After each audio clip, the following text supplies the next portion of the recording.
দাঁড়িয়ে আছি আমাদের মায়াপুর ইসকনের নতুন মন্দিরে, কিন্তু মন্দিরটি এখনো কমপ্লিট হয়নি, বিগ্রহ শিফট হয়নি, কিন্তু it's a very huge thing.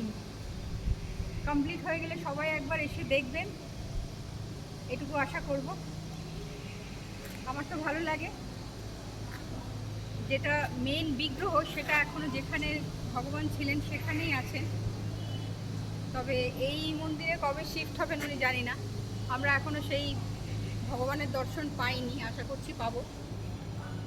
তো এইখান থেকে আপনারা একটা ট্যুর পেতে পারেন যে এই মায়াপুর যে ইসকন তার পরিধিটা কত বিশাল। ওই দিকে ওই কর্নারে দেখা যাচ্ছে দেখুন গীতা ভবন, আমরা ওই দিকটা দিয়েই এলাম। এটা একটা ছোটোখাটো টাউনশিপ, এটা একটা ছোটোখাটো টাউনশিপ, দর্শনীয় স্থান। এদিকে দিয়ে উঠে এলাম আর ওই দেখা যাচ্ছে গঙ্গাটা দেখিয়ে দাও, ওই যে আমাদের মা গঙ্গা দেখা যাচ্ছে।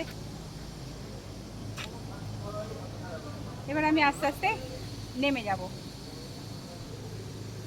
থ্যাংক ইউ, আবার দেখা হবে আপনাদের সাথে।